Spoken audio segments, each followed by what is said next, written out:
My phone lit up with a live feed of me standing at the door, jacket on, keys in hand. I was in bed watching it, and the same keys were on my nightstand. I don't scare easily, at least not in the ways that make for good stories. I've worked overnight shifts and walked home at 3 a.m., down streets you don't linger on. I've been the only car on the highway with nothing but the weak cone of my headlights and the reflective eyes of deer to keep me honest. I've slept through sirens, fights, thunder, but I had never watched in real time.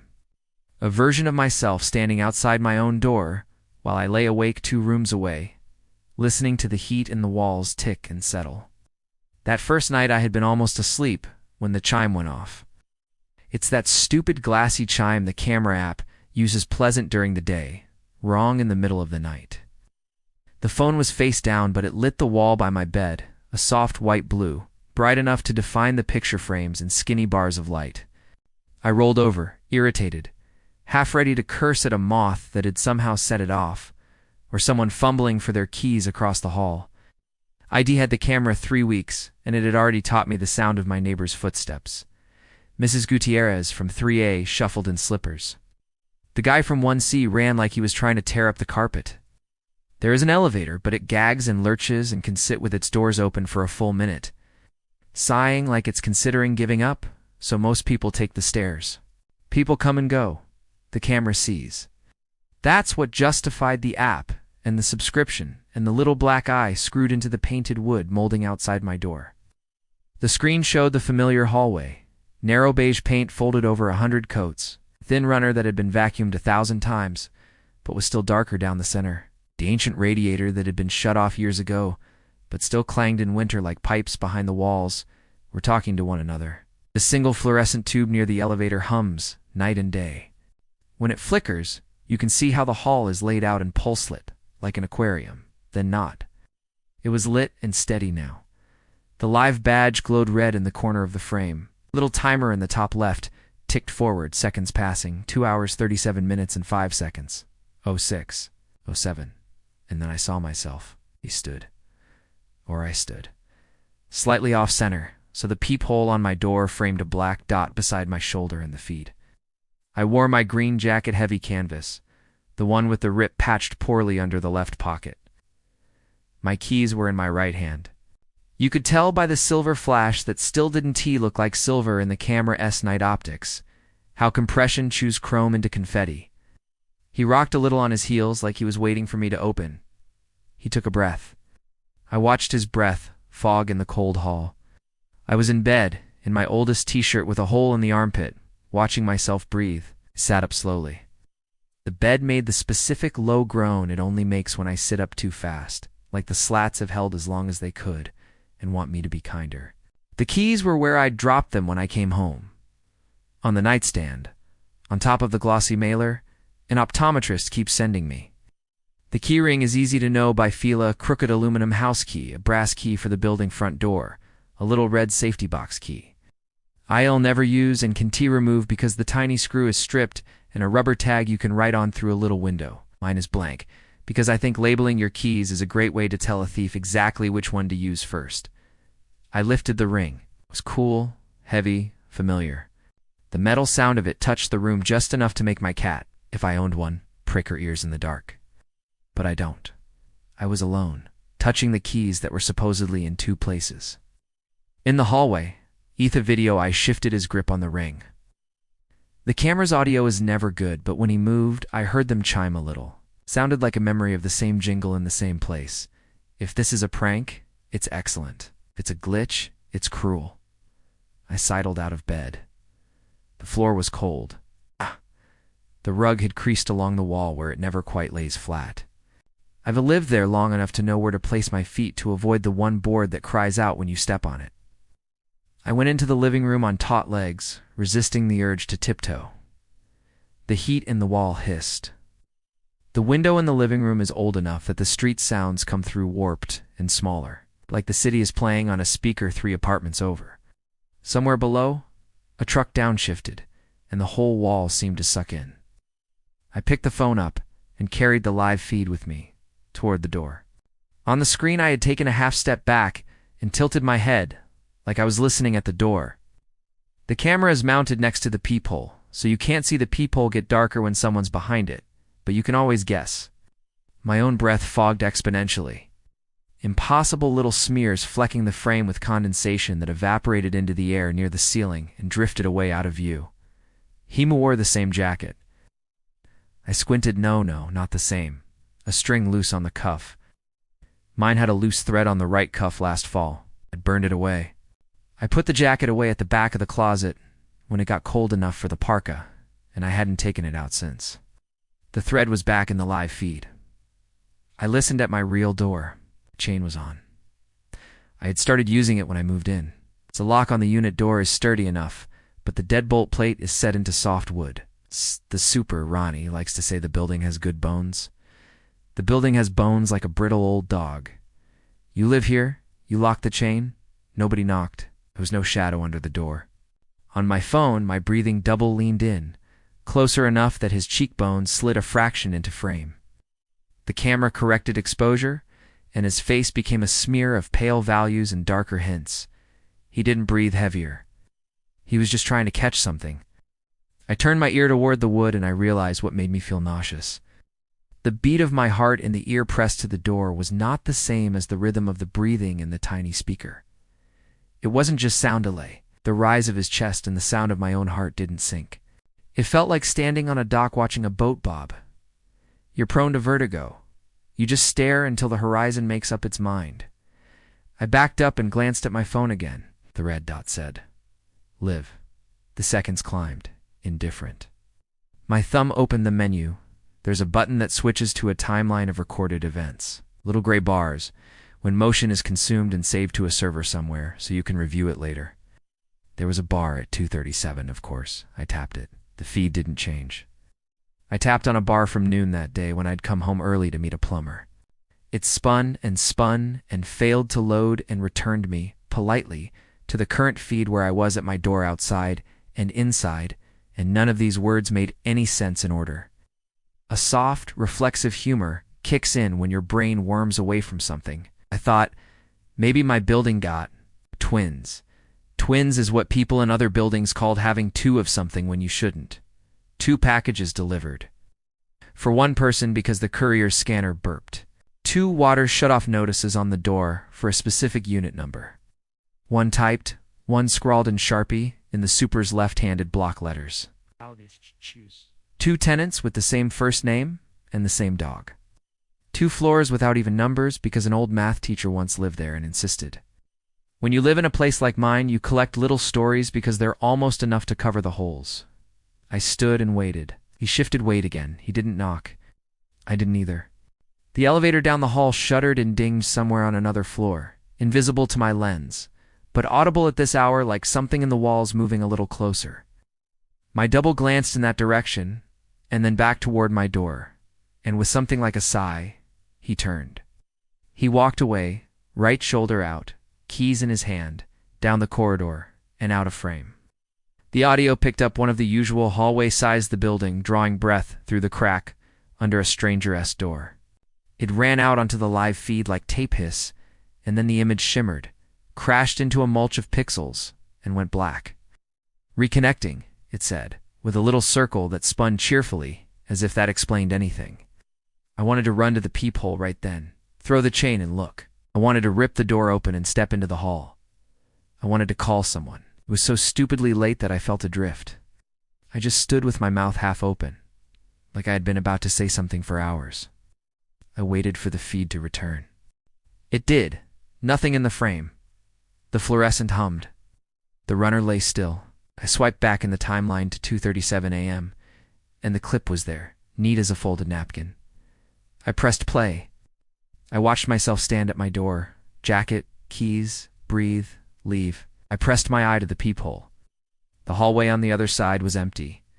It made me dizzy to see it in the raw, instead of through the crooked lens of the phone. I slept eventually, if you can call that jerking thin kind of stoppage sleep. I woke before my alarm, somehow instantly aware of the room as a grid of objects instead of a space. My eyes tracing the lamp, curtain, corner, ceiling socket, as if those anchors would tell me whether I was still in the real shape of my life. The jacket in the closet still showed its melted thread on the cuff if I looked close. The keys were still on the nightstand, tossed as always, the little tag blank. I told myself 3 things, with the delicate logic of the anxious. 1. Apps lie. 2. Cameras lie. 3. Tired people are easy fools. By noon, I had come up with new affirmations. 1. Hallucinations don't write you into a recorded clip on a server. 2. I don't hallucinate. I ate standing up, a bowl over the sink like I always wind up doing, which my mother used to say was proof I had the soul of a tenant. Your feet never believe a room belongs to you. Somewhere in the building below, a vacuum cleaner labored against the edges of a rug, out of breath. I heard a soft conversation in Spanish down the hall, too far away to catch a single word, just the warmth of it. The sun stuttered against something in the window next door and made a moving stripe across my floor. I fielded a call from a client who had lost their password in such a complete and inventive way I had to admire it. I found the password for them by the usual patient steps. I told myself if I saved their Tuesday from their own weirdness, the universe would stop playing this stupid video. I always compromise with the universe that way. By 4, I had talked myself into a theory and then out of it. Sometimes the camera glitches and grabs the wrong cached thumbnail as it loads a live view. People in the forums say so. I clicked through 10 threads of people who had a similar problem and took solace from their shoddy specifics. None of them were me standing where I usually stand. There were UPS men whose brown uniforms turned to green when the camera confused them with landscaping thumbnails. There were cats with an extra leg after the buffer reassembled their body wrong. A sentence in one thread stuck with me. Live means connected. It doesn't mean you can't be seeing something out of order. Okay, I thought. The universe is stupid. Doesn't know how to label its files. At 5:30, I put my jacket on. The warm coat, not the green one. Checked the chain twice out of habit, took the stairs, and walked to the bodega for milk and the sort of bread that goes stale in a day. The man behind the counter is newish. He looks like a kid until he looks at your eyes. And then he looks like he has watched strangers' lives ruin themselves from his side of the gum rack. He nodded at me like he had seen me leave hours earlier, or days. It is impossible to get a read on it. The street was that particular winter blue where everything is drawn with a blunt pencil. The sidewalks were a little wet from snow that had melted, or some building's old sigh slipped and spilled. When I came back, there was a bright notice taped to the glass at the front. Heat maintenance, Wednesday. Water shut off from 9 a.m. minus 11 a.m. Someone had scrawled beneath it in quick strokes. It's Thursday. Someone else had scrawled under that, more carefully. Wednesday is also true. I smiled despite myself and took the stairs. Outside my door, tucked partly under the mat like a bit of advertisement I might miss on purpose, was a torn square of paper with a handwritten message. Don't open to yourself. I stood there for a full minute, maybe more, holding bread and milk. Looking at the piece of paper and considering how easy it was to write your fear into anything. The handwriting was lean and hurried, the way I write when I think I won't be read. It did not look like my hand. Did not look not like my hand. Well, that's a creepy thing, I said aloud, to nobody. My voice came back slightly from the hall carpet. Like the runner was a throat for the building that mumbled my phrases back to me, half taken. I left the paper on the mat, unlocked, slid the chain free, opened. Realized the incompetence of what I was doing, open being a universal invitation, and went in and set the groceries down. The night came back slow. I closed the curtains.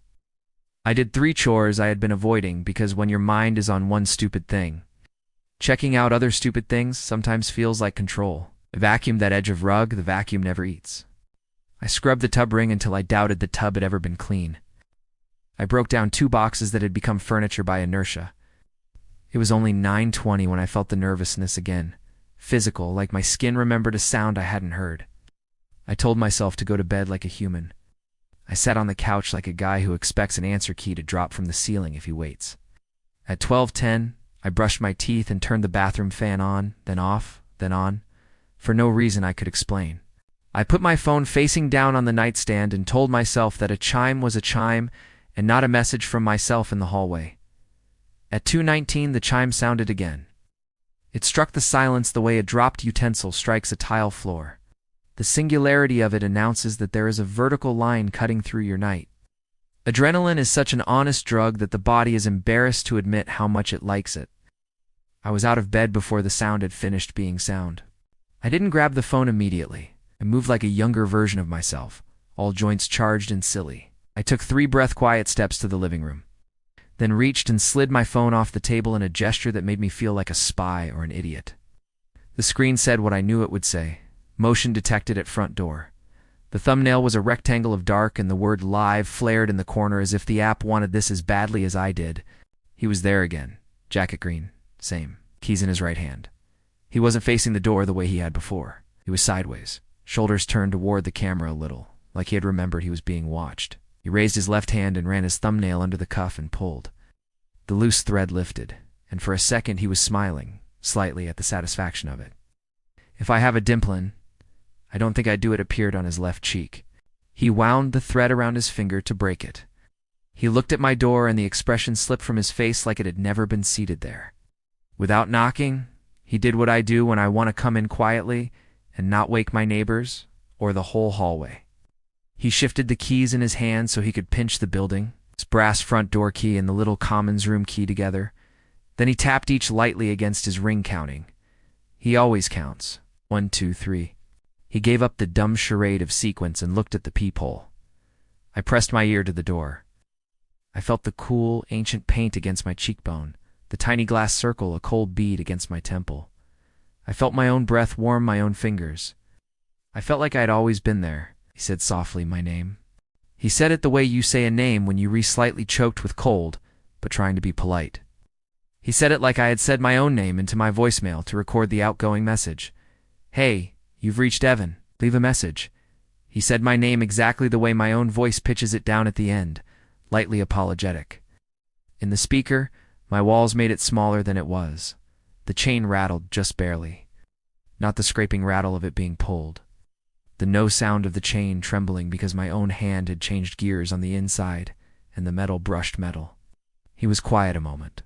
I heard the flick as his keyring turned in his grip the way I do when I'm about to unlock, as if the motion will coax the lock to open itself. He set something on the floor. It made a soft, specific sound, like folded paper, but heavier. I had to remind myself to breathe. My lungs refused and then gaped like fish. He stepped back, and as if some decision had been reached in both of us that our little ballet was over, he left. This time I didn't wait for the app to buffer. I slid the chain enough to get my eye to the peephole and looked. The hall was empty. The fluorescent hummed. The runner lay there like the wrong answer to a math problem. The space outside of my door was exactly as unoccupied as it had ever been. I opened my door. The cold in the hall had that hallway cold that docent feel like outdoors at S. A stillness that S, made of dust and old coats, and the idea of winter. Ow. On the mat was a folded envelope. It had no name on it. The paper was the cheap kind you get in a bulk pack. The flap had been tucked in, not sealed. It had a single black smudge on one corner like it had met my jacket collar for an instant. My fingers wanted to pick it up, and my mind wanted to look all the way to the end of what would happen if I did. I closed the door. I put the chain on. I leaned my forehead against the door for a time that felt like either too long or not enough. Then I slid the chain and opened it again and picked the envelope up and went back inside. On the couch, with my hands as steady as I could force them, I opened it. There was a key inside and a note. The key was like mine, but not the same. It was not one of the keys from my ring. It had the same brass cheapness, but the wrong notches. It had a small dot of green paint on the head, where my building as super sometimes marks keys for different rooms. The dot was the same green as a wall in the basement storage room. The note was 2 lines, printed carefully, like a person trying not to make their hand evident. Don't open to yourself. Don't let him have the chain. Okay, I said to the empty room. A word so soft it wasn't T and addressed so much as a placeholder you put into silence so it doesn't feel like silence is bigger than you are. The heat clicked off. The apartment made a sound like it had settled an inch out of square and would never be square again. I stayed up until the sky was light and the trucks outside made the background city hum rap. Around my walls, the way the color of another day always wraps around a bad night and makes it look foolish. At 8:30, I went down to the super's office and knocked. His name is Ronnie, spelled that way on the peeling plastic nameplate under the glass. He is 50 or 60, dyed black hair, a mouth that always looks like it's sucking on an invisible bullhorn. The drawl of Queens, with a layer of kids-who-come-in-at-3 a.m. rasp over it. He opened the door with a chewing motion and a glower that resolved into a kind of ingratiating patience when he saw me. He was barefoot. His office is a square room between the boiler room and the package room, which is a closet with 3 shelves. It always smells like hand cleaner in the black basements of all the buildings you ever lived in.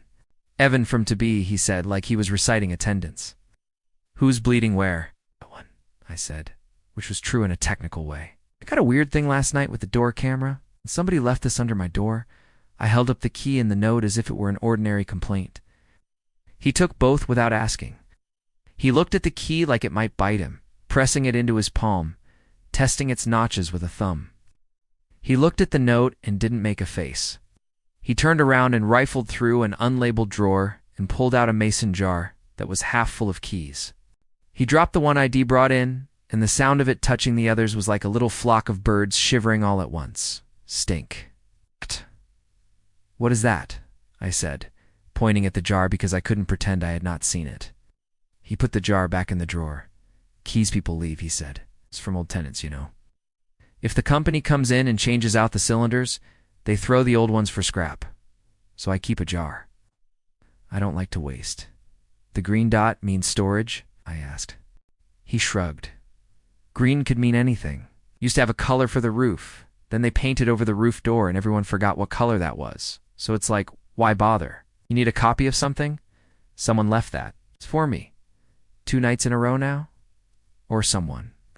I saw I was about to say myself, and some part of my brain tugged on a leash I didn't want to know I had. I saw someone on my camera replacing the last part of a technical sentence with a shrug.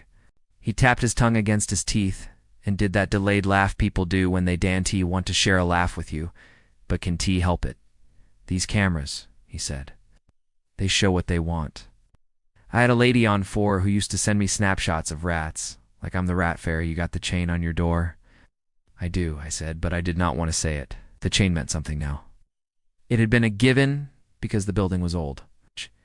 Now it was a hinge between the version of my life where I read threads on counterintelligence and the version where I am tired at dinner. I had the chain on.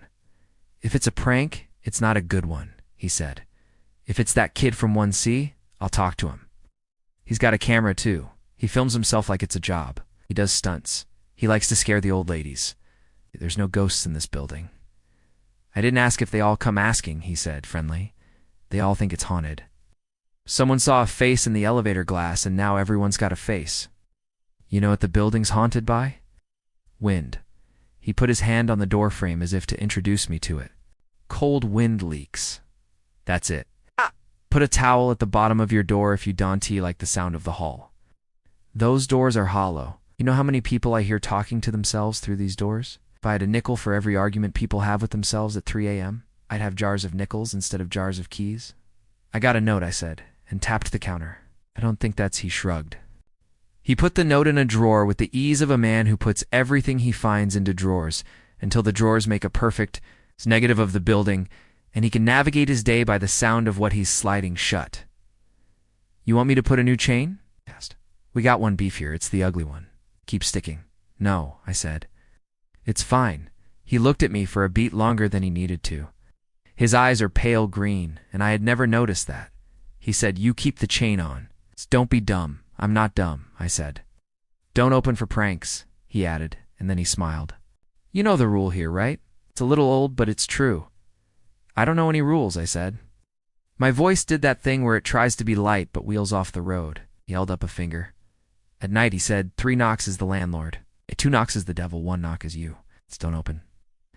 That's got to be a Queen's thing, I said, beyond irritated now. 'Cause fear curdles into contempt very easily when it asks this early, and someone is trying to help you with folklore. That's what the old ladies say, he said.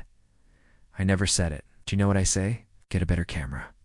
He leaned back in his chair and groaned and picked up a mug of something that had long ago been coffee and sipped it as if punishing himself. I left his office with nothing I could use. It felt like leaving a doctor with a diagnosis you don't believe in. It's wind. Yeah. I climbed the stairs slowly and stuck the folded envelope in the shallow drawer in the hall table where I keep takeout menus and a half-dead pen. When you're working from home, days can smear. I stared at a screen until my eyes felt like hot marbles and made a 3 o'clock out of a 2 o'clock because someone in a different time zone didn't care. I ate dinner too early and then again too early. I read the subreddit for my building because I hate myself enough to do that, which is like biting your nails and then saying yum sarcastically. People who live in other units and other buildings that look like mine wrote about rattles and knocks and footsteps under the floor that went sideways. A woman posted a clip of a hallway light being on when it shouldn't be. A man complained about a door that sometimes didn't latch. Someone posted a chain of photos of keys they'd found without notes tied to the tags. And the comments were full of people saying, "Landlords love a key jar." No one wrote, "I saw me, at dusk." Kind of dread that had been evenly spread out over the day gathered in a pile. It felt like rain pooling on a tarp until it started to stretch. I closed my laptop with an intentional click because the day could no longer be used as a misdirection for my own mind. I pulled the green jacket from the closet and laid it on the table. I ran my thumb under the cuff and found the thread had somehow returned. I had melted it clean last October with a lighter, a stupid small victory. Now it was a loop ready to catch on something. I tugged gently, and it pulled smooth like floss. I looked down at my hands. They were my hands. They were not his hands. They were the same hands. The more I said anything to myself, the more it felt like a trick, like repeating a word until it loses its shape. Hands, hands, hands. I did something that felt silly and necessary. I propped my phone in a cup on the table, aimed at my own front door from the inside, and pressed record on the camera app. The little red dot glowed. I made sure the chain was in the frame. Wanted proof of where I was if the outside camera told me I was not. I rehearsed nothing. I was going to just put the two videos side by side later and either see an explanation or not. I left the recording on and went into the bedroom and lay down. I slept. I dreamed not of copies of myself, but of stupid smaller things, my elementary school hallways, the smell of pencil shavings and sweat and wax, how I could never find the right classroom. 3 knocks on a door while a teacher said my first name the wrong way. A hallway that curved, which hallways don't do, as if the architect was drunk and laid it out on a set of railroad tracks. I woke with that elastic ache in my chest that always feels like it has been happening and always will be happening. The room was fat with darkness. The chime didn't wake me. What woke me was the sound of my name in my ear. Evan, that exact lightly apologetic wanting you to understand you do when you know you are about to ask someone to do something that is not natural. The voice came from the door, but it came from inside the walls. I sat up. There are sounds that push you onto your feet the way a parent's hand pushes between your shoulder blades when you're recrossing a street. I stumbled and grabbed the doorframe to steady myself. The phone on the nightstand was asleep, its little face black. I grabbed it and unlocked it, and the notification was there, one new. Motion detected at front door. In my other phone in the kitchen, my recording should have caught my chain, and my door not opening, and my living room sitting there like a piece of furniture itself. I called up the outside feed with my thumb and looked. He stood there. He had the jacket on. Yes. He had the keys. Yes. He had a white envelope in his left hand, the flap tucked in. My mind went sideways to the drawer where I had put the other envelope, and then it came back. The knocking that came then was not a knock. It was the gentlest pat of knuckles on wood, a child's knock. 1, 2, not 3. The inside of my head yelled, "Not 3, not 3, not 3," which is 2 Sanathine. I pressed my ear to the wood, and in the speaker there was a sound like someone adjusting their grip on an envelope. "Evan," he said again, not a question. "Not calling through the door? Saying my name to the wood?"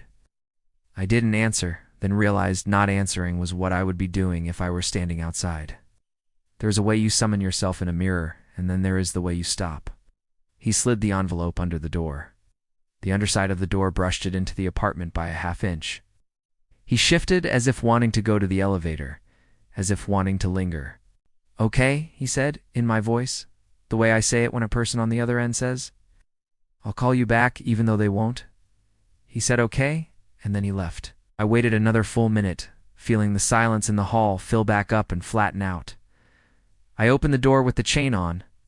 The envelope lay just inside, as promised by the sound and the angle and my own understanding of how paper, wind, and floors work. I picked it up and set it on the table, and stood looking at it until I wanted to laugh. Inside was another key. This one had a little nick on the blade someone had filed with an impatient hand. The green dot on its head was faded as if it had been coated with the dust that lives at the bottom of a toolbox. The note with it said, again, politely, the way a teacher writes on a board with a squeaking pen, "Don't open to yourself. Don't take the chain off unless you can see your feet." "What does that mean?" I said. I was talking to the note as if it would tell me in some better syntax, if I asked politely. I put both keys in the hall table drawer with the envelopes and closed it. I didn't fall back asleep. I lay on my back and tried to count breaths and instead counted how many times the ghost of my own name had been said through my door. In the morning, my face in the mirror looked like my father's. There are things that ring bells in your head with a tone you can't unhear. The line about feet stuck, "Don't take the chain off unless you can see your feet." In the grainy black and white of the outside camera, you can never see my feet. You see an area of floor with a glitch on it that sometimes looks like a knee, sometimes the crease of a trouser leg. The angle is wrong, the camera is too close. You cannot confirm whether the person outside is standing on the floor like you are. These are the places your mind goes when it wants to make simple things complicated instead of frightening. Around lunchtime, the guy from 1C, the one Ronnie said, is a kid and is not, posted a new video. He puts these on his channel where he jumps over things and talks to other guys whose hair all looks intentionally unbrushed. A thumbnail flashed in my feed because the algorithm knows you live where you live. Him in the hallway, grinning with a ring light reflected in his eyes. Captioned, "Older buildings. You won't believe these sounds." I watched with the sound off at first because I did not want to give him the satisfaction. He walked down my hall with his phone held out and a directional mic clamped on like a little black insect. He said, on the captions, "This place is like a ship." He panned past my door and the little black eye of my camera. My stomach dropped in a very specific way. That lens has always looked to me like a pupil or an aperture. Seeing someone else see it made it look like a mistake. He stopped 2 doors down and did a stunt where he tries to scare the viewer by banging on a door and running. He banged softly, looked straight into his camera, and then in the caption he says, "Listen." He holds up his hand in the hallway and my phone makes a sound like a sigh. Under the sigh, if you have ever lived here and gotten used to the building's throat, there is another sound. A man far down, saying a name, and the name is Evan. The caption says, "Old pipes." In the comments, 3 people say, "That's a person." He replies to each, "Wind." I wanted to ball my fists and go down and rap on his door with the chain of my own keys and ask him politely through wood if he thought this was funny. I wanted to ask if he had ever gotten a key slid under his door by a man who looked exactly like him. I didn't. I did something worse. I looked up every time I had ever seen myself on a feed. At a party someone else filmed, I appeared in the background, slanted by a wide-angle lens, my face a wedge of light and doubt. In an office webcam reflection, my hair parted wrong because the monitor mirrored me. In a restaurant window at night, a reflection a few fractions of a second off. My brain caught in organized patterns like it was a filing clerk eager for more work. It put every one of those images onto a board in a room where no one has the authority to tell it to stop. That night, at 2:31, a sound that was not a sound woke me. The weight of something in the air. Lay very still and listened to my apartment like it was a recording. It made the micro sounds of older buildings, a crack in the paint on the dining room wall resizing itself. The distant shush of a street cleaner that could be rain. The tender, plaintive, fat breath of a neighbor sleeping and turning over. I counted to 14. I didn't even consider not checking. I reached for the phone and found the live view without waiting for the chime I knew would come. He stood outside with the jacket on and the keys in the envelope, and when he turned his head, the light under the fluorescence caught his eye and made it catch white. He breathed through his nose carefully, the way you breathe when you don't want to be heard. I did not go to the door. I watched him. He reached into his left jacket pocket and took out a silver pen. I know the pen. It's the cheap one a client gave me at Christmas, the one whose cap never quite clicks on. He wrote something on his left hand, then put the pen back and read his left hand like a person will always do. He didn't line up to slide a key in. He didn't knock. He put his ear very close to the wood, and for the first time in any of the clips, the sense came over me that he was listening not to me but to the apartment, as though he thought space inside could register something beyond me that Rooms do that, sometimes hold a hum or a dissonance, and he was trying to match it. It was such an intimate gesture it made me look away. I looked at the recording I had made the night before of my own chain from inside, and I found nothing because I had been asleep and then awake, and the phone had stopped recording when the battery died. I had my own face and the wrong angle. I put the phone down and went to the door and stood, and didn't he look through the peephole? I held my breath. He whispered too softly for the mic to catch. "Don't." I opened my door. The chain held. The opening was inches. The fluorescent out in the hall hissed and made a soft, hard-edged box of cold on my chest. The runner's pattern is the pattern of every runner in every building your grandmother ever knocked on. There was no one there. My right shoulder buzzed with a chill that felt like someone had breathed on it too close. I slowly closed the door again, the chain towing it. I pressed the wood into its jamb, as if I could make it one piece. I listened, with my heart pounding the tempo of something's dumb victory. The hallway gave me nothing back. I didn't turn the lock. I stood with my hand on the chain. I looked down at my feet because I had been told to. They were mine. They were standing there, had socks on, black, with a hole on the right big toe. Seeing them made something inside me settle so fast I could hear my own exhale become audible, a little sweet sound that babies make when they fall back into sleep mid-cry. You can tell me that none of this is unusual. People see things all the time. People see themselves. People write their own warnings. All of that is true, but I will tell you in return, there has never been a more physically convincing sensation than those nights when I stood on one side of that piece of wood, and what I am saying to you is that I was on the other side also. In the morning, when I opened the hall table drawer to put fresh batteries in the TV remote, I found the 2 keys I had put there. Only one had a green dot. The other had a red one. I stared for a long beat, and then laughed in a way that had no sound and no humor in it. And I wrote it off as a trick of memory and the way brass reflects light from a box. That day I heard something through the wall I had never heard before, a conversation that sounded like my voice. It wasn't words. Sometimes a language is just like this, a rope you throw across a gap to see if it catches in anyone's hands. It was just the pitch of my own throat speaking to itself. And I told myself I was hearing the guy in 1C again, using a recording of my voice he stole from my YouTube when I posted the how-to he liked. I played my own video and matched the pitch. It wasn't the same. I put the 2 on my screen side by side, me at my door on the live feed on the right, and my own face frozen with a polite smile on the left. I switched the audio back and forth. It was like listening to 2 versions of a song slightly slowed. The week rolled like a bad dice. I saw myself at my door 3 more times. Once I was wearing a hat I don't own. Once I put my hand flat against my own doorframe, as if feeling the warmth traveling through wood. Once I stood for almost a full minute not moving until my own knees flexed and I walked away with that gait you only see when someone gets up from a long sit and their legs are pins and needles and they refuse to look like exactly how it feels. The second envelope had 1 new line in it. The third had nothing at all. On the morning of the 4th day of this, I ran into Mrs. Gutierrez on the stairs. She is a small woman with a crown of gray hair as elaborate and precise as a cake decoration. She wears shoes that have a heel, but not much heel. And she moves on the steps as if she had been taught to place her feet by a teacher who said a prayer for each step.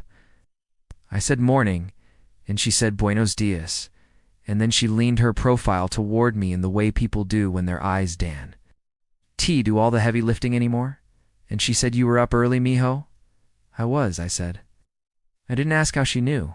I heard you leave at 3, she said, not unkindly. I hope it was okay. I hope you come back. I didn't leave, I said immediately, 'cause something in me cannot stand to be misunderstood in mundane ways, even when supernatural misunderstandings are having their way with me daily. I was here. She said. She stepped to the landing and made an invariance of her shoulders under her sweater. Una persona en el pasillo, she said to the air, as if to put a note on the day. A person in the hall. Walking like she shrugged and then smiled brightly. But you home, she said, so happily that it sounded like an absolution, and she went on her way. I ran into her again that afternoon, coming back from the laundry room with a sack like a cartoon burglar bag over her shoulder. She said, We had a man live in your apartment who used to leave and not leave. Always like this. The wind, she added, with a quick grin that said she was doing a voice. Ronnie. Always the wind. He left his bicycle in the hall. Always left the bike. He said he didn't buy that bike. But he had this bike. What happened to him, I asked, my voice low. He take his bike, she said, with a little making of a pedal in the air, and she laughed like a bell rung from the inside. He say goodbye when he is not there. He was nice, very polite. He would not open if I say his name. She looked at me with an impishness that did not erase the old, clear warning in it. Only the landlord, she said, and she knocked on her own laundry bag 3 times, very softly. TIK-TIK-TIK. Only 3, I said. 2 is the devil, she said, and wagged a finger. But he keeps schedule. El diablo es muy organizado, she added in a tone of voice that was enlightenment by joke. The devil is very organized. We smiled in a shallow way that did not make any new truth, but shared an old fact. We would keep living here. Where sounds wearing the clothes of old rules wander up and down our hallway all winter, that night I prepared. Not physically, as if I am choosing weapons, but in that quiet inward way where you decide what you will and will not do, and then you watch yourself fail and succeed against your own little list. I put fresh batteries in my inside camera. I taped a thin line of thread across the top of my door frame, a childish trick so that if anyone opened it, the thread would break and the ends would fall. I put flour in a saucer and set it on the inside mat. I felt insane doing this and did it anyway. I set my phone to buzz in my pocket so I wouldn't have to listen for any chime and wonder if I had invented it. I lay on my bed in my jacket like a friend of mine who works double shifts, says she naps between them just in case she has to stand up and leave fast. I thought, and found I did not know which thought to have. At 2:58 a.m. my phone buzzed. Then the second phone in the living room buzzed, because I had set it to do that, because I wanted to be annoyed by the redundancy. I stood up.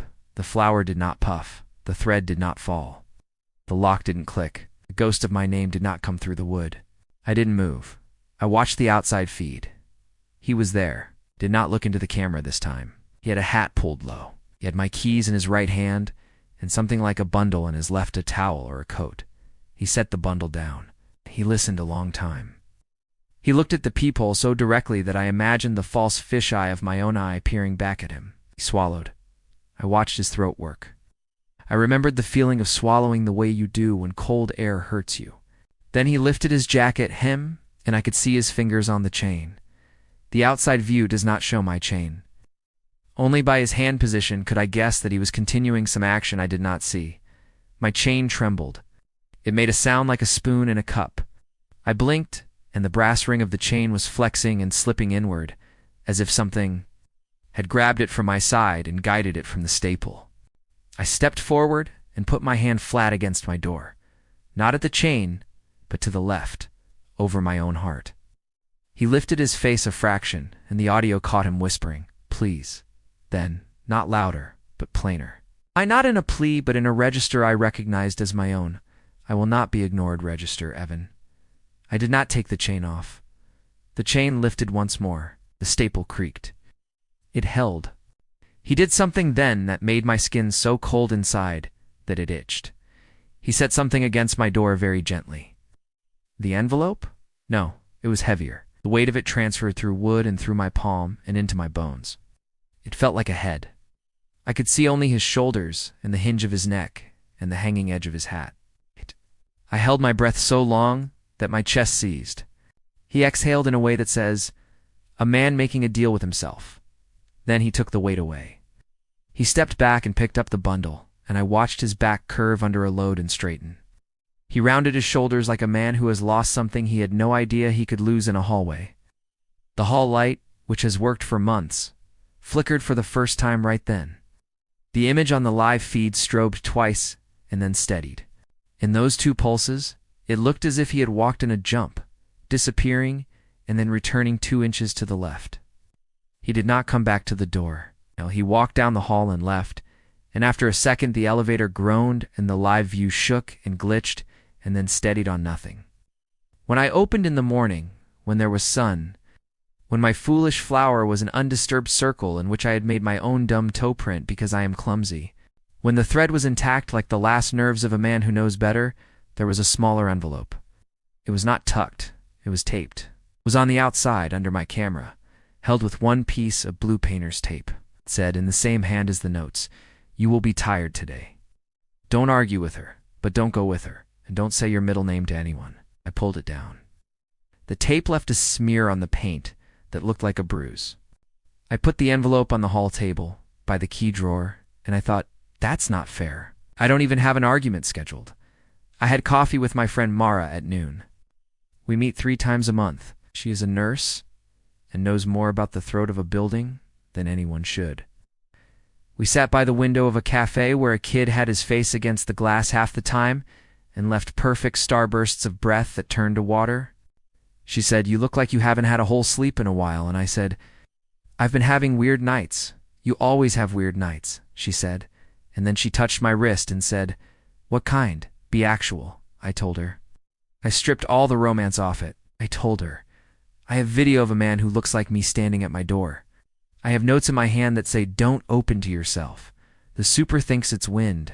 My neighbor says the devil knocks twice. I have keys in a drawer that are not mine, that feel more mine than my own." Mara bridges the world with her face, which means she takes care to make the expression she uses to be the one you need. She doesn't go blank like a therapist when you say, "This is the worm in my apple." She looks exactly how she looks when you say, "When will it stop hurting?" she said gently. "You're not sick." "I didn't ask if you're afraid you're sick," she said, and squeezed the napkin holder. "If you were sick, this would be an incredible launching point for a very manageable thing we would take care of. But you're not. You're telling me pivots. You're telling me clocks." I smiled. Because she hears in what you say the exact shape of the dumb metaphor you have been avoiding, and then she sneaks it to you as if she were hand-feeding a cat a pill and cheese. "It's the camera," I said. "It's maybe showing me something wrong." "Could be," she said. "Show me." I slid my phone across to her with the first clip cued. She watched it like it was a surgery. She swiped to the second, the third. In the third one, I used a pen. She paused it and said, "You still have that pen?" "It's on my dining table," I said, and surprised myself with how emotional it made me to think of an object at home right now. I haven't used it since. In the video, I wrote something on my hand. I wanted to see what? Nothing. The resolution. I don't know. She watched the clip again. I watched the reflection in her eyes double and shrink as the frame changed. "Don't open to yourself," she read from the first note. "Has anyone ever told you that? From a parent, a warning like that?"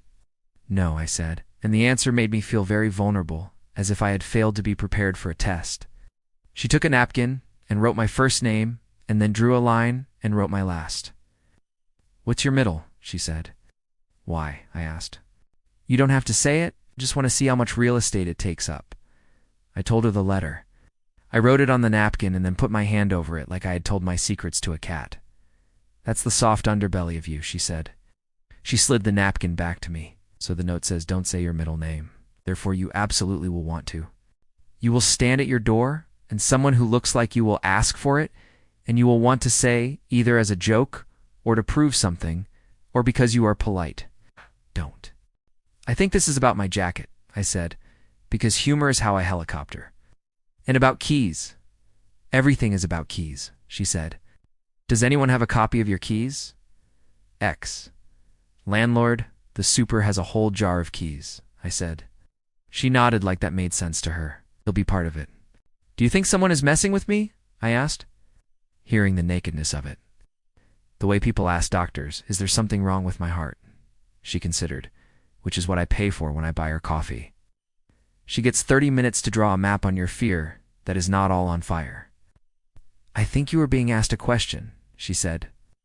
"When do you open the door?" At 5 p.m., my boss texted me with slight emergency. "Can you fix the CS issue on the on-call board?" I said yes, because boundaries are for another day.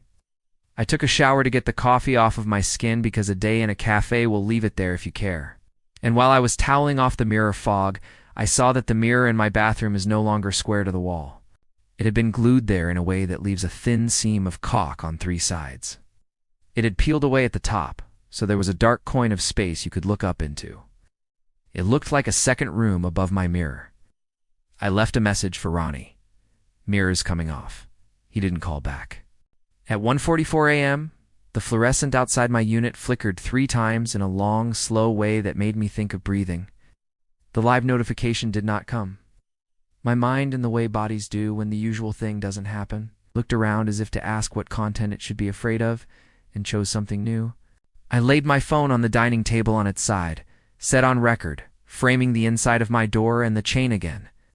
I sat on my couch with my feet on the rug and my palms on my knees like a person waiting for their name to be called in a waiting room that doesn't exist, and I watched the door and the door watched me back. Around 2:18, in the tiny black space between the door and the jamb, where the paint never went, where the light from the hall can sometimes read as a hair of gold, I saw something move. Part of my mind wanted to explain it with the simplest. Someone in the hall moved past. The light changed.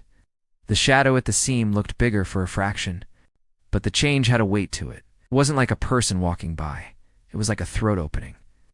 I strained to hear anything in the hall through the wood. In the dead quiet of my living room, the building held its breath.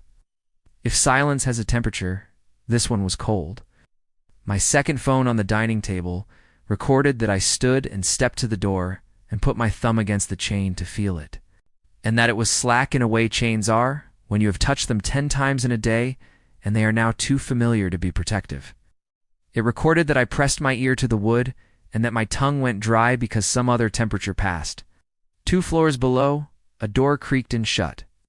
I could hear my own name thinking itself. I waited and waited, and then my phone in my pocket buzzed and buzzed again, like a dumb animal that has slept through its cue and is now trying to catch up to your day, trying to say, live, live, live.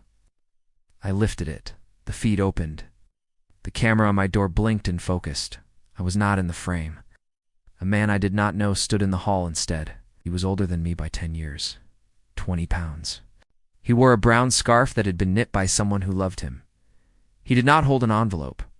He held his hands in front of him like a person who has come to ask for forgiveness and does not know whether to start with their offense or their contrition.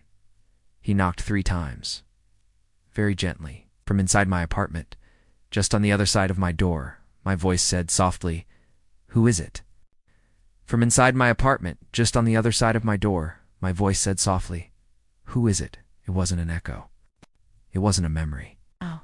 It was the exact timbre of me in a register I use when I am half asleep and a little embarrassed by the hour, that small dip at the end, the quiet invitation to be told something I probably don't want to hear. On my phone screen, the older man flinched like he hadn't expected me to answer. He looked up at the peephole, which meant he looked directly at my face through an inch of glass and wood, and he did a small, practiced smile, the kind you do for a child or someone anxious about official business.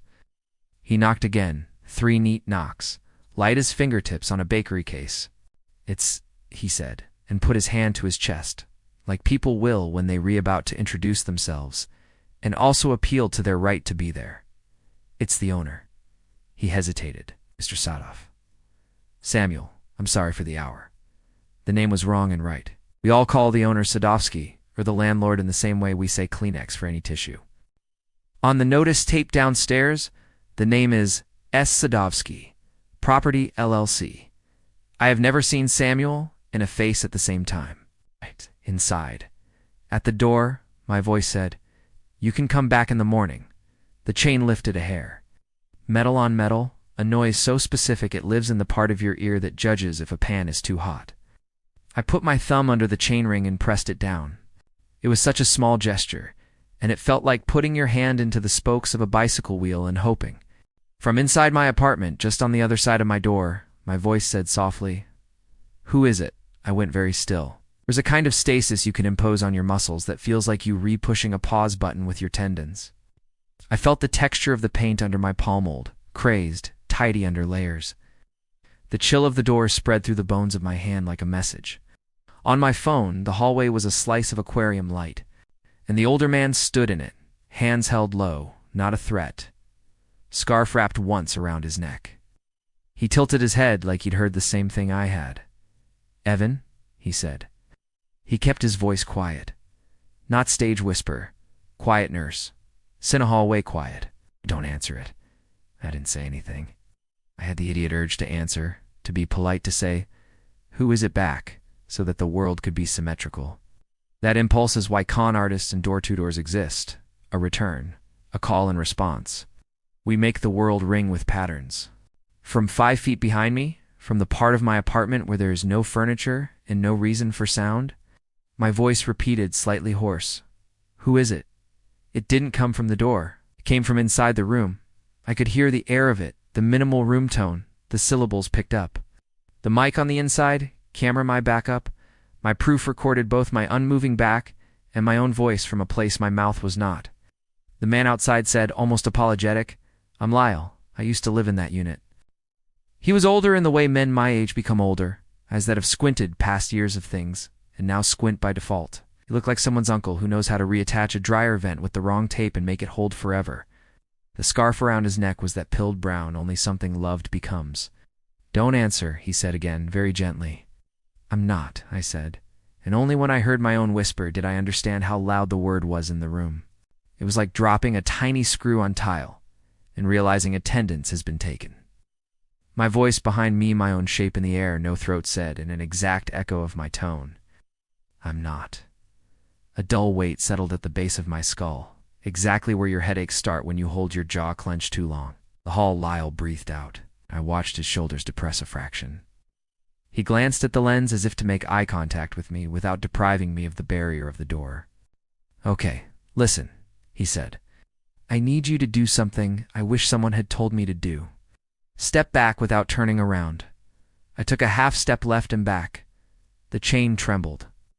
I held it with 2 fingers, gently, so it wouldn't swing and announce me. I would not turn.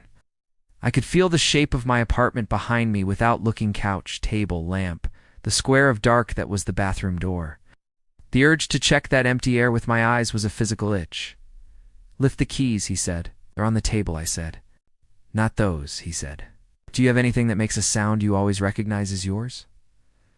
I glanced toward the hall table where my ring lay next to the drawer that held the stranger keys and the envelopes. I felt 50 feet away because it would require turning.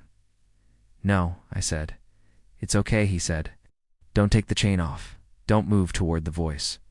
It will stop if you don't feed it." He paused, listening, and in the pause my voice said, sweet as a lullaby, "Please." I wasn't prepared for how much it sounded like a person who needed help. He took an envelope from inside his jacket. He held it up so the camera saw it, and so the me inside saw the motionless shadow under the door. Blue painter's tape on the flap. He crouched his knees in the corner of the frame and slid it under. I watched the bottom edge of the door pick it and drag it an inch, the way paper does, like it prefers one side of a threshold. I kept my face facing the door and reached with my foot. Ow! I pulled it in with my sock toe.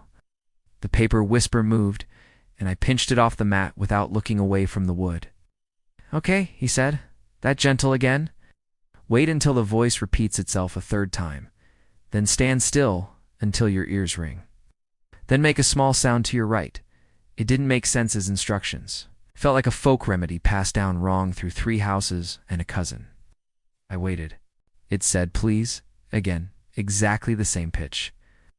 Exactly the same little plea caught. Exactly like a recording that docentee think it ESA recording, because it is doing an impression for you.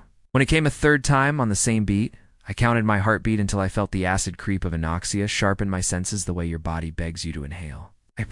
My ears filled with a white high sound. I clicked my thumbnail against my front tooth, right side. The click was tiny. It might have been an insect snapping its legs.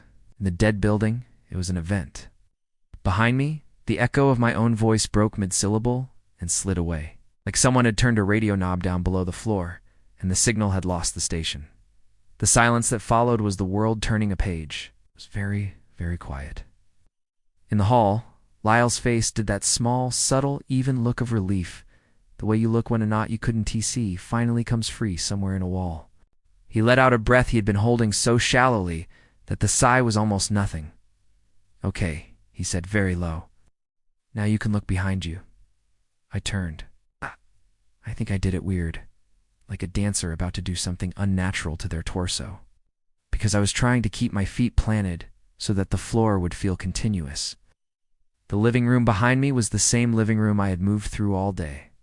The lamp, the couch, the phone on the table, still recording, the shape of the bathroom door.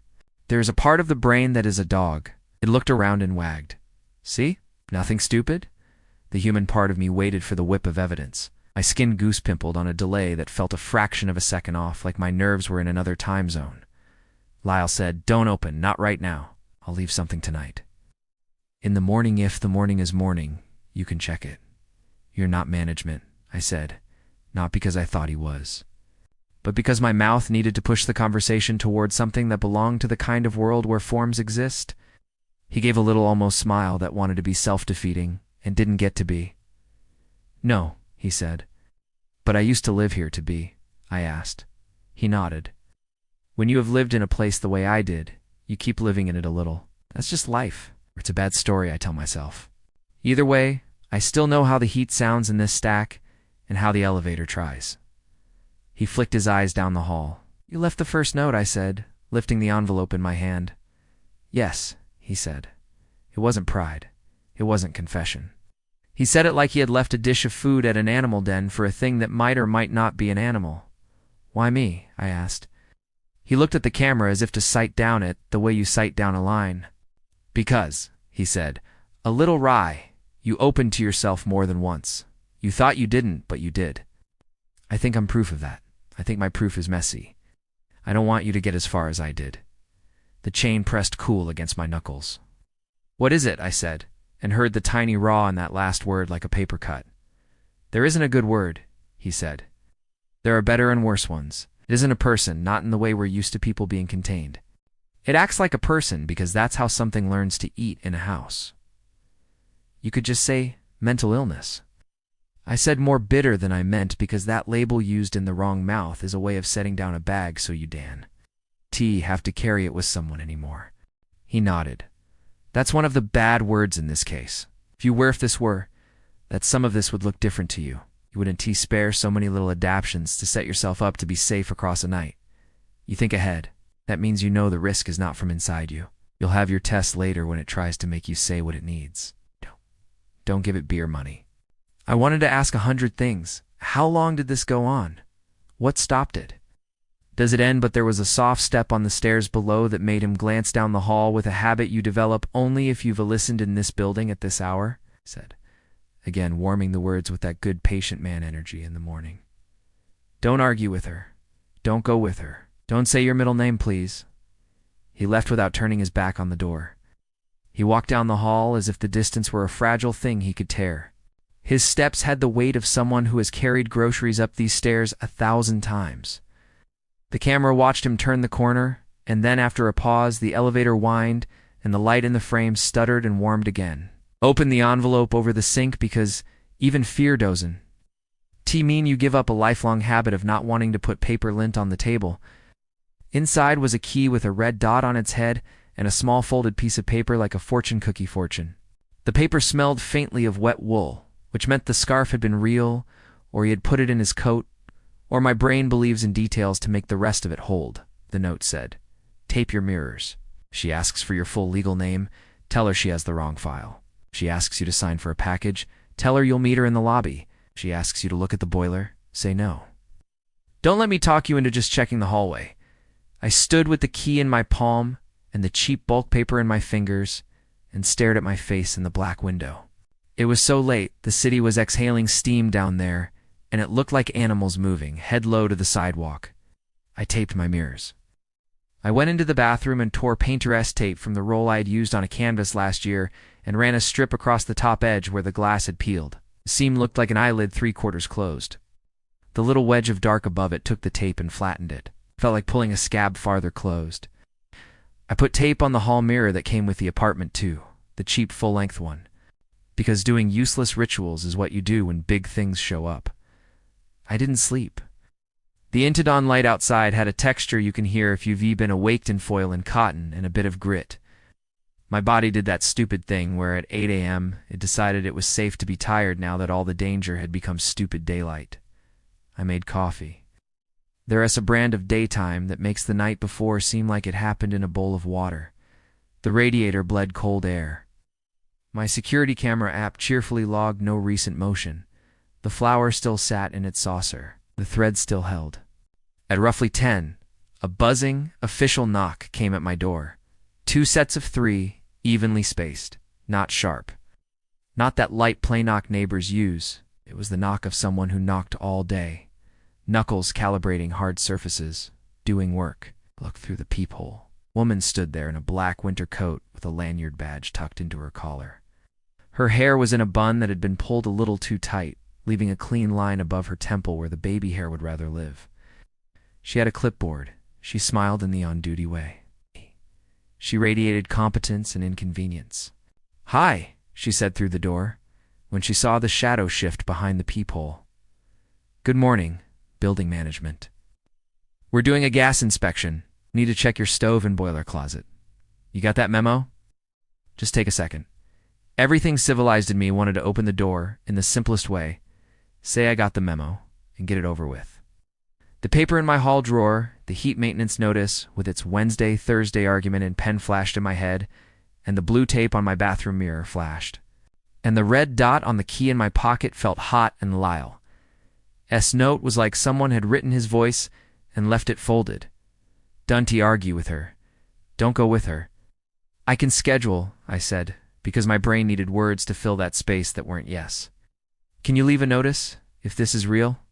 She smiled again, smaller, the smile that says, "We have 3 more floors to do and I Dan T have time to teach."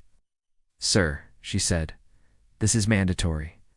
We're doing your line right now. I'm not refusing," I said, because that's the middle-class fear, that you will be recorded as refusing.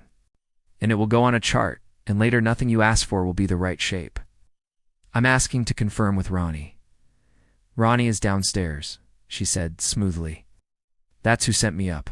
Can you knock on my neighbor's door?" I said. "So I can meet you both and do it together?" She did not look toward either neighbor door. Her eyes stayed on the peephole. "We're just checking your unit," she said. "You mind if I get your name for our sheet? Full legal?" It was said so efficiently that my mouth began to say it before I could remember the line. "Tell her she has the wrong file." "I think you have the wrong sheet for me," I said instead. "I'm to be, you have to see." "Yes," she said. "Oops." To see, she smiled wider, the way people do when they're mad. They had to pretend to be wrong. My mistake. She stood in the hallway for a beat longer than she needed to, as if to give me the opportunity to be polite and open anyway, to let us both keep a social contract. When I didn't, she made a movement like she was about to tear off a door tag. Her fingers twitched like she was pulling the paper. Her hand came away empty. She gave me one more professional look and then left, briskly. The fluorescent didn't strobe. The camera's view didn't blur. It was all very normal. I pressed my ear to the door. From down the hall, somewhere in the building's throat, I heard another door open and a woman's voice ask, "Gas?" and a child's voice say, "Delighted gas?" And then the low sound of morning question, a dancer that is what most buildings are full of. People doing the wrong thing correctly and the right thing badly. I sent Lyle a thought like you send a text to someone you, Dan T, have a number for. Thank you. Yet it felt silly, and I did it anyway. I tried to work, I really did. A client wanted me to write an email that amounts to, "We understand your concerns. We won't be doing anything about them." I wrote it with grave sincerity and a tone of forwarding empathy. I had to look up 15 synonyms for monitor. I sent it and felt like I had pushed a pebble and started an avalanche in a far country where my name would never be spoken. At noon, Lyle slid another envelope under my door. It was quiet enough inside that I heard the paper nap under the wood. I opened it in the light, no key, a photograph. The photograph was from a cheap instant camera washed out, gray leaning. It was of my hallway, a foot back from my peephole on the other side. I knew the recognizable scuffs on the runner, the scratch on the wall where some kid dragged something with a screw in it. In the photo, Lyle was not there. No feet, no shadow. Like a fisherman's story without a fish. On the back, Lyle had written stubbornly, "Past noon she changes. Today was only a test. Tonight it will try the chain again." I attached a spare plate outside. If it slips, it will slide. It won't catch. Don't help it. Put a wet towel by the threshold. It hates saturation. It's not the towel. I don't know the right word. You can smell when it tries. You'll know the smell. It wants names and it wants invitation. Those are doors. I held the photograph like the thin little artifact it was, because of course it mattered. It meant somebody else was with me in this building where people use all the words they've re-given, like patching, and still leave holes. I smelled nothing then. Just coffee. Just brushed teeth. I set the wet towel by the door anyway. It was a limp little thing, not the right tool for a contested portal, and it made me feel as if I were telling myself a story about being competent. Like buying a fire extinguisher and setting it on the shelf and never checking the gauge again. At 2, I met Mrs. Gutierrez in the hall by coincidence. Again, because that is how this building works. It organizes itself around the little daily collisions of its tenants. She wore a red cardigan today that made her look like she was going to a church party. "Noon visitor?" she asked, eyes bright. "Management," I said. "Maybe." She nodded, unfazed. She had nice hair, she said. I told her, "No puedo ir con usted." "I will not go with you," she said. "That's okay. We'll do it next time." I say, "Okay, maybe, we see." Then she'll say to me, "Your middle name?" I say, Senora. "Why you want to know a secret like that?" And she laughed and she left. She wrinkled her nose, delicate. She smelled like burned milk. "Burned milk?" I asked. She said. She made the move you make when you stir something until it burns, and then you try to unburn it with your spoon. "I didn't smell anything," I said. She nodded and patted my elbow like I was 6. "You will," she said, and her little shoes went up the next step. "Keep your towel. I don't like wet." "Cuando está mojado," say Van. My brain stored the phrase the way you store a phone number. You tell yourself you'll remember without writing it down, and then forget in 3 days. When it's wet, they go. At 5, the kid from 1C posted a video titled 24 Hours in the Scariest Basement Nitrogen Monoxide Joke. The thumbnail was what a person who makes money off thumbnails thinks scary looks like. His face and the grated boiler door behind him. Me, an idiot. I clicked it. He panned through the basement, like he was staging something he wanted me to disprove and then believe. The edges of the frame caught a hand-painted green stripe on the concrete block wall. Everything smells like oil in that space, and as Mike will tell you, the air there is thicker, tacky, like it's carrying more dust than air. He opened the storage rooms with keys he said he borrowed from a friend in the office. My chest did an awful little thing because I had a red dot key in my pocket, and a green dot key in my drawer, and I did not want him opening anything. He walked down the corridor past the cages with their padlocks and the stored Christmas trees and plastic draped like corpses. Past the trunks that have lived longer than their owners and will not move again.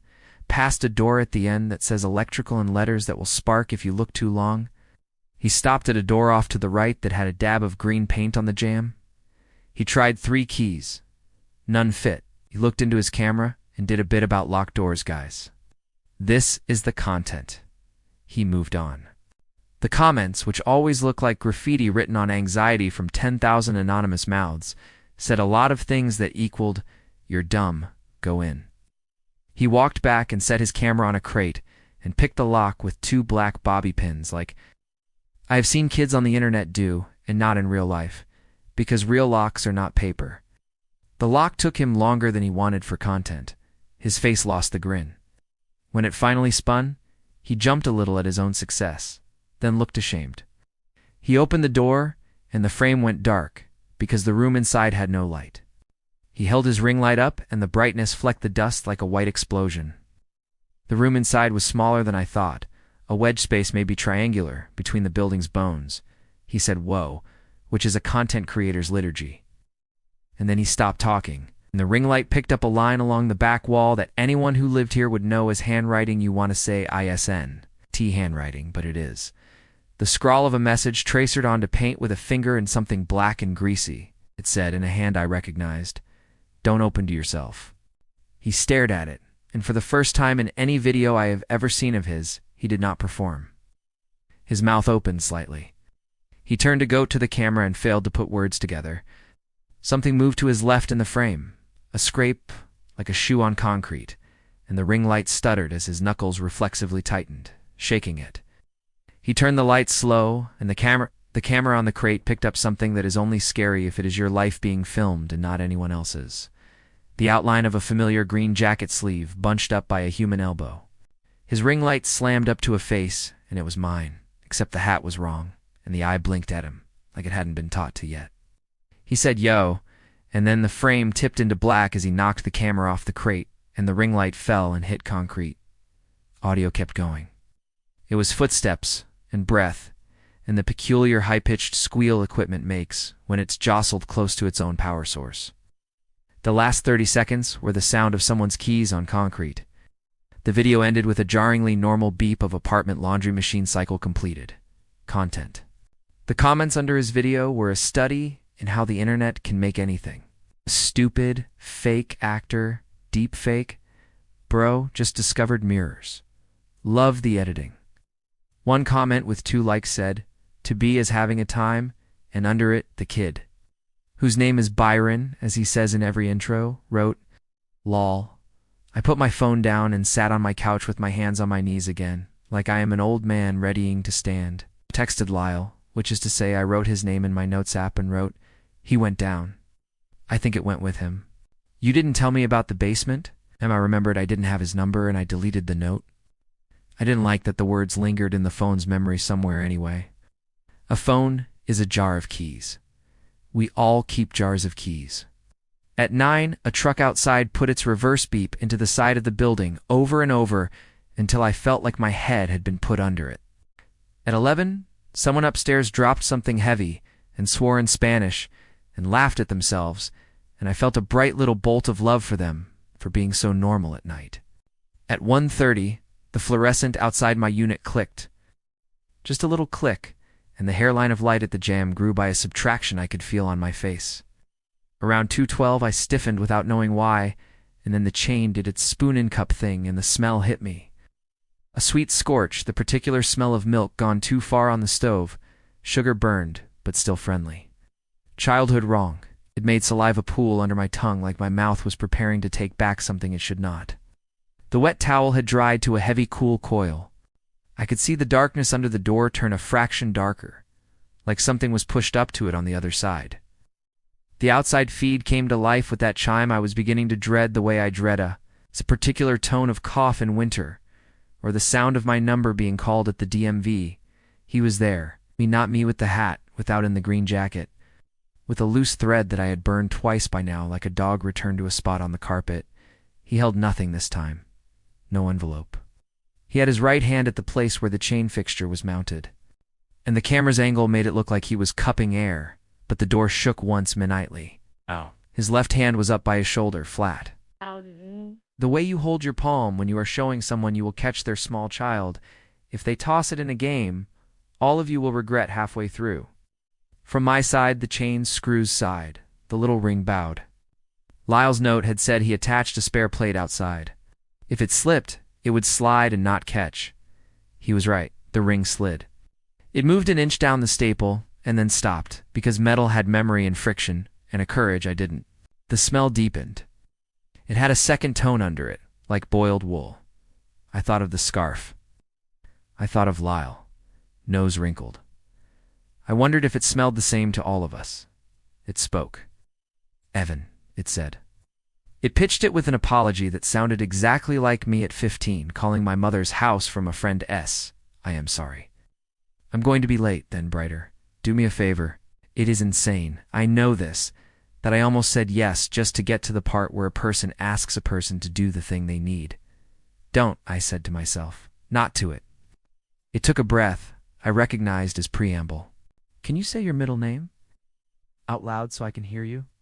It said it with a little laugh, like we were doing a password from a movie, a joke, a ritual between siblings. Let's read. Would have paused there, let you hear the quiet. I stood with my hand on the chain, feeling the cold of it, pushed the meat of my palm into a shape I will never hold again. Through the peephole beyond the blur, a second shape moved just outside the frame. Lyle, I thought, even before the edge of his scarf cut the contrast. He didn't step into the field of view.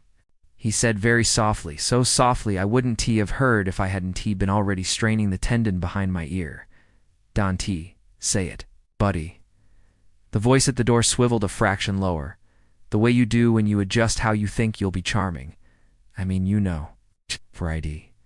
The management lady said she needed it for the record. Management lady, Lyle said somewhere in the hallway, very soft. The word lady sounded like he had lacquered it so it couldn't stick to anything. He's not alone, I said, because I wanted to put a sentence into the building that was true. It never is, Lyle said. The chain slid down a quarter-inch further and then held. The smell of burned milk filled the tiny seam around the door and sat there like something sticky on a burner that will not come off. I could taste it. Okay, I said, and I reached down and pinched the wet towel in my fingers and slid it the rest of the way against the bottom of the door, making a seal that felt infantile a nursery trick. It made a faint rubbery drag noise along the paint. The smell backed off the smallest measurable degree. Okay, I said again, but to myself. The voice outside said, like someone being reasonable with a child, "Just whisper it. I won't tell anyone. You can trust me. It is such a cheap little desire we have not to be mean. It's why the world still spins. Enough of us choose nice, so we Dante have to admit what we see." I stood there and let my mouth shape the first letter of my middle name and then stopped, like a person stops a sneeze that would hurt too much. I pressed my tongue to my palate hard. My jaw vibrated. "Different tactic," the voice said after a heartbeat.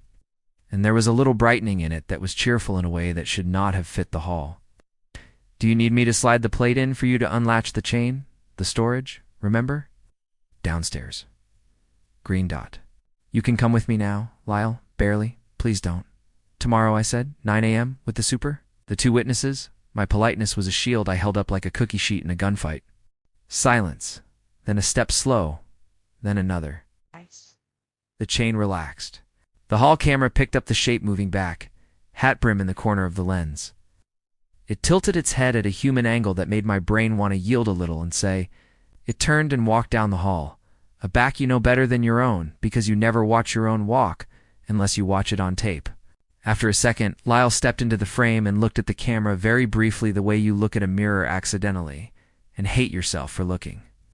He stooped, did something at the chain fixture outside my door. I heard the soft clicks of a tiny screwdriver like a little insect gnawing meadowland. Then he walked away without looking toward the peephole. The elevator took a long, thinking breath and decided not to come. He took the stairs. The feed went dumb. I slid to the floor gently, my back against the door, my palm still holding the chain, and sat until the feeling in my thighs came back enough that I trusted my legs. I finally stood. My knees cracked in the precise way my father used to do when I was a kid, and we stood from the TV at the same time. I went to the hall table and opened the drawer. The 2 keys with green dots were now 3 keys with red dots. The envelopes were a neat stack. I reached to count, and my fingers tingled pins and needles like blood returning. I counted 2. There should have been more or fewer. Keeping count is the thing that keeps you from being undone, and the numbers did not agree with themselves. Around 3, the building made a hollow, satisfied sigh, the way people do after an argument resolved. It was almost tender. I slept 2 hours in a way that was not sleep, but was not consciousness. It should have been done. It should have been the worst it got. A voice, a request, an almost. But the thing about an almost is you mark where you almost and you go again. And then you try afternoon. At a little after noon, my phone buzzed with the sound my door camera makes when someone passes quickly, not when they stand still. I clicked the app open and caught Mrs. Gutierrez's red cardigan flash by. She tapped my neighbor's door and said, singing Senarani. The camera caught a hand reach past it, and in the 2 inches of frame the app has ever given me of my world. The hand pressed on the hole where my chain catches, from the hall side. The round brass ring jiggled gently. The fingers were small like a woman's. The ring did not move. The hand left. I put my head in my hands and said the thing you say when your brain wants to give you something to do. I'm going to the super. He opened his office door with the incomplete, irritated flourish he reserves for the first knock after lunch. His hair was slicked. He wore a t-shirt that said RMY in a gym class font. He pushed the door open with his foot, which is how men with too much to do pretend they didn't choose to let you in. My key guy, he said, and I hated that he had a nickname for me now. Who is Lyle, I said, with zero preamble I could afford. Who, he said, crushing a 10-syllable scorn into one thick little word. We don't got a Lyle, we got a Lionel, in 5B. He's a twin, Older guy. Brown scarf. Used to live in 2B. He stared for a beat and his eyes did a slow roll like a man caught with his hand on a switch he doesn't want to be seen using. You know how many people used to live in 2B, he said. I can show you a list. You want a list? Go up 2 floors to the office. They got files. You knock 3 times on my door again, and I'm filing a noise complaint. I said because when I get shaken, my humor goes mean.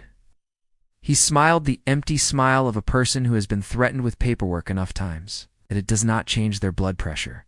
What do you need, he said. At 9 a.m. tomorrow? It sounded like I was asking him to stand up with me at my wedding. He made a face, like the smell of burned milk had drifted into his office too. He said, like he was announcing the end of a game, I Dan T go in the basement at night. Could see the administrative calendar move behind his eyes. Deliveries the guy about the radiator on 4. Ms. Chen, delicate about the leak that isn't. The package thieves who are just ambitious neighbors. He nodded toward the jar of keys he keeps. Take your pick, he said. I will be there, bring your girl. I don't have a girl, I said. Like a charm, you keep the chain on at night. Don't be dumb. It's on me to keep you alive so you pay me rent, he said. He wasn't wrong. You hear anything tonight? It's the wind. Wind that smells like school lunch accident, I said. He looked up, surprised. Leche quemada, he said. Burnt milk. My ex-wife used to, he started, then cut himself off. Leave a towel, he said, flicking his hand. Wet. It keeps the smell. On the way back to my door, I ran into Byron from 1C. He looked tired, which is arrogant coming from me. I looked like the shovel after a day of holes. He had dark moons under his eyes that had lost their influence or carnival lights. He looked at me over the top of his stacked packages merch, probably, and said, with a grin like he wished he had earned it. Yo, you see my video? You picked a lock? I said. Content, he said, shrugging like it's a god he has to obey. The writing on the wall? That's wild. That's like some ring shit. Don't, I said, unable to calm my voice into neighborly. No, it's not ring shit. I stopped, because I didn't want to be the man who corners a kid in a hallway and says, the building is hungry. Just don't go down there without someone. If you see me in the hall at night, don't.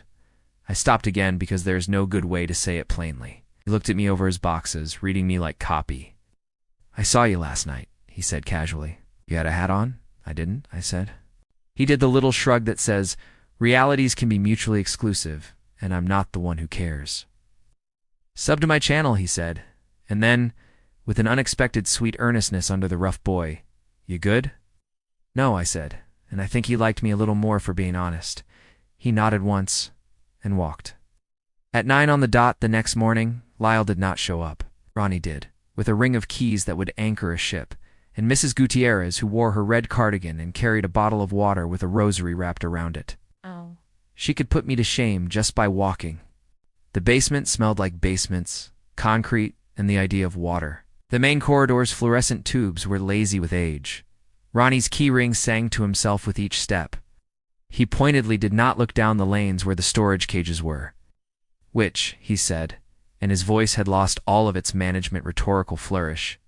He was just a man and some walls and a bunch of small promises. The one with the green paint, I said. He'll lead us to it. He pulled 3 keys and none matched, held the ring out like an offering, and Mrs. Gutierrez took it without surprise. She said a little something that might have been a prayer or a poem her mother used to sing, and selected a key by touch and it turned. The lock brushed the hasp open with the gentle reluctance of something that knows it is being forced to do a thing at the wrong time of day. The door swung in. The room inside was a wedge, triangular, the ceiling lower on the left. A faint line of cold came out when the door opened, like the room had been keeping the idea of winter for itself. The back wall had the hand-lettered message I had expected to see. Don, tea open to yourself. Over it, older, barely visible under the layers of paint and dust, was something else. A repetition, scribbles that might have been practice or furious underlining. My name was there, my first and last. Repeated once, small, in the scratch that my hand makes when I am taking a message while on the phone. My throat did a thing like sleep apnea involuntary choke. I stepped back. Ronnie grunted like he had stubbed the part of his mind that allows for coincidence. There's nothing in here, he said, peevish because it was safer to be irritated than to be interested. The room had nothing in it but air, and that air had a curl in it like a pressure change on the days your knees predict weather. The floor was smooth concrete, except for a single small depression in the middle, like a heel-printed dish the size of my palm. It could have been a bad pour, or the place an old machine used to sit. The depression held water. It's not much.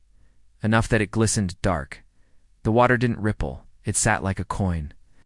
"It smells like leche," Mrs. Gutierrez said. She stood by the door like a queen. "I don't smell anything," Ronnie said. "'Tis a lie all supers tell to avoid going further in once the smell becomes a story." He tapped the wall with 2 knuckles and pronounced bravely, "Solid." I stepped into the room because the version of me that still believes the correct application of the body to a problem makes it stop could not be stopped.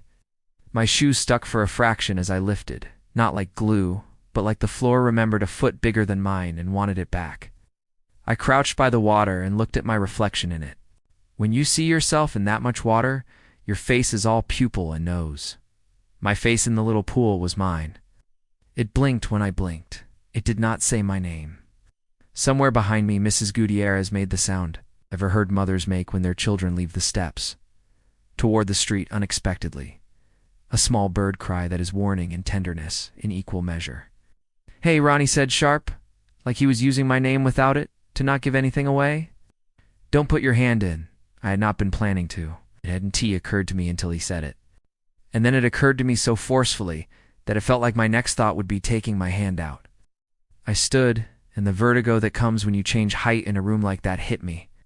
And the fluorescent lights 2 corridors over hummed a note that felt like a wire through my teeth. "We close," Mrs. Gutierrez said, drawing the word out like a string. She took a tiny bottle of water from her bag, holy water, that looked like any water, but had more story to it, and sprinkled a few drops in the depression. It seemed to swallow the water faster than a depression should. "Enough," she said to it. "Basta." We shut the door. The lock turned with a feeling like we had done a thing on a list that was in tea on paper. Ronnie grumbled and walked us back toward the stairs. "You happy?" he asked me, as if happiness is a thing one picks off a tree in the basement by the boiler. "No," I said, and his mouth twitched because he liked me a little for being honest too. We went back up. The hallway outside my unit looked different by daylight only because I had been taking it in only at night for a week. The nick in the runner had a brighter border. The scuff by the radiator told me a story of someone carrying something once and letting it bump wrong. The door looked like mine.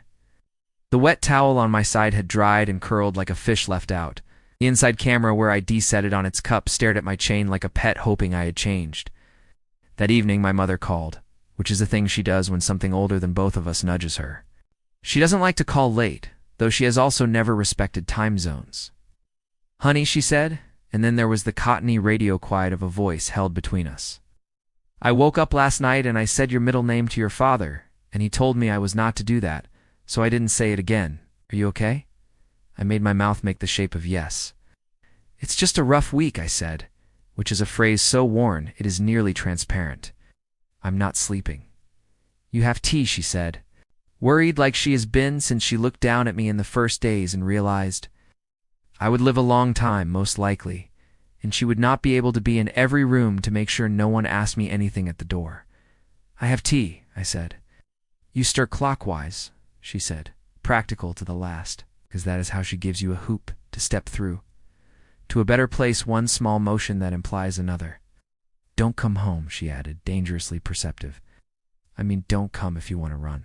She hummed a little and then said, very fast, as if she did not want to believe in fear long enough to say the words, "Do you have your chain on?" "I do," I said, not dumb. She exhaled, and it was the sound a person makes when she sets down a bag she has carried for you for 6 decades. "Okay," she said. "I love you." I almost said my middle name to her. Yes. To prove that I could say it in a safe place and nothing would happen, as if utterance alone builds a door, I said, instead, "I love you too." And when we hung up, I sat with my hand on the back of my neck, where the skin felt hot from contact with a surface I had not touched. The next night, 3 knocks came at 2:02, spaced equally. They were gentle. The chime came. The hallway was empty. My door in the frame had the ring for the chain glinting a little. I tapped the live feed with my thumb as if the app would tell me the thing you can ask a screen what time it is elsewhere where this is real. Then the camera caught the motion of a shape entering me. Not me. This version moved like Lyle moves when he has been carrying something for too long, and then didn't he have to anymore? Light on the balls of the feet. He looked up into the lens and put his finger to his lips. He knocked again, quietly, 3 times, like he was rehearsing the pattern for me. This is what a landlord sounds like. Evan, he said, and I looked at the chain and looked at Lyle's last note where the letters had pressed so hard they scored the paper. Was it my voice in the kitchen? Said. And I realized with the kind of cold that is not weather that the sound had come from my phone speaker on the table, the recording app playing something that had not been recorded. The little red light that means nothing means recording in movies glowed on my second phone, which had no memory card in it because I had put it in my laptop that afternoon. The software interface, the one I know in my bones, in my muscle memory, slid over a bar that T there when the battery is at 20%, and the keyboard had a little projection of my hand a fraction off, a ghost of where I must have put it. The app played me saying, in my voice, "Who is it?" and my hand did not move. I walked to the dining table, picked the phone up, and the screen did that black between 2 images jump, and came back without the app running. There was no record, no bar at the top left with a timestamp. There was only my own tired face reflected in glass. It's almost invisible, except at a certain angle when I turn the brightness down at night. In the reflection behind me, the door was closed, and over my left shoulder, slightly out of focus, the bathroom mirror had peeled a fraction more at the top despite the painter's tape. The wedge of darkness there looked like a mouth held open by someone you trust. I turned the brightness up to burn everything away, and the reflection went flat as a surface. I set the phone down. I went to the bathroom. I pressed the tape. It held.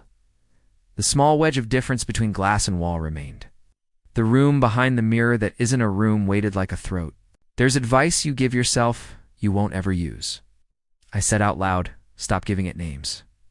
At the door. The voice we can get away with calling, mine said low, almost sweet. I want to come in now. We can go together. She's downstairs. It's easier when you're together. I tasted metal, like a filling warmed by a cheap microwave. The smell of burned milk climbed again. The chain held. The ring creaked just enough to remind the door, it belongs to me only when I hold it. Go away, I said. And then, because I was raised to be kinder than I know how to be, please. From the hall, beyond the frame, somebody Lyle or a version or a memory made a quiet sound that was almost a laugh. The sound older men make when boys are polite at the wrong time and it saves them. The steps moved away. The light steadied. The air got stupid again. I slept. It was a feral sleep. Like a fox in a culvert, one eye open. No body heat spared, dumb, because I should have stayed up. But hunger and fear steal the same coins from your pockets. I woke to a scratch at the door and a soft slide. An envelope under the mat. It felt predictable by then. In it, no key, no note. Only a tiny square of mirror like someone had broken a cheap hand mirror and picked a particularly plain piece of sky from it and put it in a stolen hotel soap wrapper for me. It smelled like wool. On the wrapper, someone had written with a pen that skipped, "Put this under your bed. I'm not the person who slides talismans under furniture. That is not the logic my life has taught me to trust. But a week inside a story will do that to any man." I put it under my bed. The wood frame made a little tender sound like a person who is sleeping, turning over onto a cool place in the sheets. I stood in my own bedroom like a guest at my own funeral and thought, this is how a place gets hands. At lunch, I took a walk to the corner and back, and the city was normal. A woman in a blue hat was yelling at her dog in a way that meant she loved it too much. A man on a ladder was painting a sign onto a door, one letter at a time. The letters were too close together and no one will complain.